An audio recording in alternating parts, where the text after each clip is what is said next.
Hey guys, welcome to day number 18 of a 30-day practice blueprint. We did a lot of like 80-20 time management stuff yesterday. You might be a little bit overwhelmed. I'm going to hopefully overwhelm you even more today. I'm kind of a time hacker.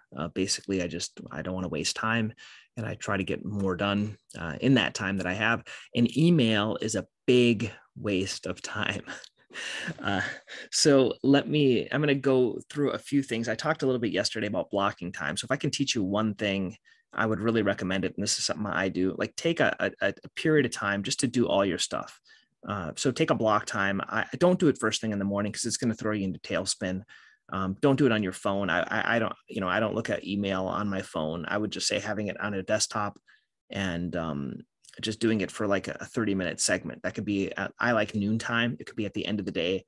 At the end of the day, my brain's a little too tired and I tend to waste a lot of time. So I like at noontime and I just can take care of things and I can send it out. So that's the first one, would be block time. The second thing is sending an email without opening it. I'm going to put a link here. If you use Gmail, basically you can just put this link on your browser. That's what I do.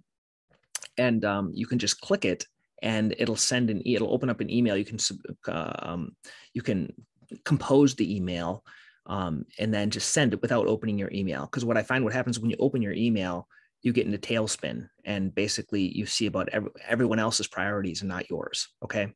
I'm going to show you that in a second. When you're looking at email, this is my recommendation. You can either deal with it. Okay. That would be the first thing. If you can deal with it one time. So the whole key, Brian Tracy talks about this a lot. You take a piece of paper and you deal with it. So with my medical record, if someone sends me something or I look at something, I take care of it right then. Versus if it's going to take me less than a minute or two, I'll just do it right then. Okay. Same thing with email. You open the email, you try to deal with it. What I mean, deal with it, you can, whatever needs to be done, you just kind of do it. If you can't, you delay it. And this is where I have a certain time of the day where I like to deal with things that might be lunchtime and I can't deal with it that day. And so I'll forward it with something called follow up then. Okay. So I'll forward it to a different time when I'm going to deal with it. If there's a certain time I'm going to deal with it, let's say I'll do it Friday afternoon, I'll have it appear in my email box again Friday afternoon. So dealing with it, delegating it. So finding someone, like I've talked before about someone in Fancy Hands, someone in Fiverr, like giving it to your assistant, giving it to your office manager, someone to delegate it. For example, I have all of these things, they like updates on my insurances that they send me to the hospital and I just send them right to my office manager. So try to delegate as much of this and then delete stuff. This is a key. So I had a big problem years ago where I just kept on getting a lot of stuff and I just deleted it versus unsubscribing. You can very easily unsubscribe some stuff.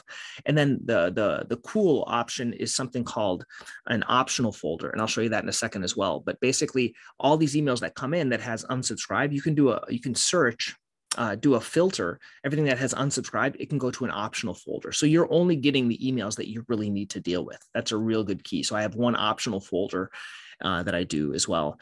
And then there's a couple of other cool techniques. I'm going to just show you here with my computer right now, just some tips here. So let me just open up my screen here so you guys can see this. Okay, so here we are. I'm going to show you my screen here. Let's pull this up here. And so the first thing is, if you look at my bar here up top, the only really things I have that have notifications would be this here, because it's showing me I have 2 things to do in my to-do-ist. This is a great way to follow up with patients and different things to do to remind me. Now, this compose email, I'm going to put this link here, but it's going to show you to compose it. So the neat thing is, if you use Gmail, it'll open up a composing workspace in your Google Workspace without an option to look at your emails. So I think that is great. Okay. So you have this, you can deal with it. You can send the email and not have to get stuck by looking at all your emails. Okay. So that's one thing that's a really good option.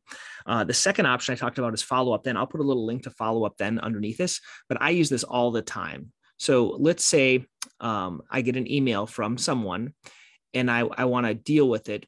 I don't want to deal with it now, but I want to be reminded. So I can put 3 days at follow up then. It has a lot of these other things here. Look at this. So when you install follow up, then you can download, or it'll automatically upload in your a certain contact that has all these things in here, all these handles, I guess, these ways of writing it. So if I send this to 3 days, it's going to come back to me in 3 days. So a lot of times, for example, I'll send an email to someone, but I want to make sure they get back to me. So I'll have it come back to me in 3 days versus cluttering up my email box by leaving it in there. Okay. This here is 3 days R. That means if that same person replies to me that I sent an email, it's going to delete it. So if there's a reply, it's not going to send it back to me. 3 days SMS, that means it's going to send me a text message with a subject line. So I do this a lot of times. For example, on my wife's birthday, it'll remind me 2 days or 2 weeks before to buy her flowers. It'll send me a text message. Or on the anniversary of my in-laws, or if I need to get milk, I'll put 5 p.m. at follow up then SMS, and it'll send me a text message at 5 p.m. to remember to get milk. So I don't use like sticky notes. I tend to use this. This works better for me. So I'll remember it because it's disruptive. This is the key with follow up then. It disrupts you at the time that you need to be disrupted. So the key is to deal with emails and tasks at the time that you have time to deal with them. Okay. And then this is a T as well. This is a task function. So if you want to delegate something to someone, let's say, please do a report on orthotics or AFOs, it'll send this like in 3 days. What it'll do is it'll wait 3 days and then it'll send them an email, that same email back, and every single day until they actually do that task and check it off as complete. So it's a great way to delegate things to someone. So that is my first hack. It's called follow up then. I love it. There's a couple of other ones like boomerang and other things that are similar. Okay. The other cool thing are these things down here. So down in the send function, there's something called schedule send. So for example, if it's a Friday afternoon and I want to send something out, but I don't want them to get it till Monday, a lot of times because people just are working all the time and I don't like to work on the weekends. So I hit this thing called schedule send. Okay. To do this, I have to have at least one person in here. So schedule send. And so it'll automatically recommend a few of these, like tomorrow morning, this afternoon, Monday morning, or I can pick a time and I can send this to them. I used to do this for patients to check up how they were doing. I don't do that anymore. I just have my staff call them, but there's a lot of reasons that you wouldn't want to send it out or you want to send it in the future. Right. So for example, might see a patient and I want to see how they're doing in 2 weeks. So I could forward it 2 weeks and send them an email. Hey, how are you doing? They might think I'm remembering them in 2 weeks, but I'm really not. I'm just remembering them today. And it'll remind me in 2 weeks. That's called schedule send. I used to use this thing more right down here. You can put these things in your email. You can turn it on. It's called templates. I used to, when I was doing that group sessions, patient follow-up email, my healthy living interviews. Thank you for the referral. Delegation levels. When I used to do things through Fancy Hands, here's some things I wanted them to do. So for example, Fancy Hands, I wanted them to fill in the information of the interviewee, the email, the phone number, the Skype, the date and the time, and they sent this out. So these are pre-canned emails. Okay. That's how they work. And so it put in a title and everything. So all these things, whatever you can consistently type over and over again, you can use this thing called templates. That's within a Gmail function as well. Okay. And then also for efficiency via email, I have my event types and I use Calendly for this. And so basically, if you see my event types, you can see, let me just move it here. These are some group things I did staying active with heel pain, Halleck's Limited. These are the webinars I've done. But when people get a strategy call, they can see my calendar, healthy living interviews about health topics, practice mastery interview, the group sessions, all these things kind of show up here. But let me just give you an example here. When they do this, they can see my calendar and there's no time in January. And there's a couple of times in February. So they can pick that time. And so once again, it's blocking time in my lunch hour that I can take care of these things and meet these people and have it scheduled in my calendar. So it's a lot easier to do that. So those are a couple of the good things within the email. Let me go into my email itself, just so you guys can see this. I have a Outlook for my office, but I also have this email. So I tried to have very few emails in my inbox. I haven't went over this recently. So what's the main thing that I like here is when Calendly, they tend to send me a lot of emails. So they auto filter into this Calendly email box. That's something that's really important. Follow up then as well. They send me these follow-ups once in a while. And so here's the follow-ups all from that follow-up then. These are all the things from follow-up then. Okay. But the main one that I use is this optional folder. See how it's red? So everything goes into the optional folder. So it's kind of a neat thing. It's kind of like, and I can look at it whenever I want to. So everything that I really need to look at is here. Okay. Now, for example, these Zoom recordings, I'll just give you an example. So they send me things as I'm doing these, I'm recording these on Zoom, and then they put them on the cloud. So what I could do here is, let me teach you how to do this. You would filter messages like this. It has no reply at Zoom. And then what you do is you do create a filter, and it skips the inbox. You can either mark it as read. If I want to look at these ones, actually, I'll mark it not as read. And then I can choose a label. So the main label that I use is optional. Okay. For me, I like to look at people, what they're doing in their marketing. So I have a lot of these so I sign up to people's lists, and it's called direct response. And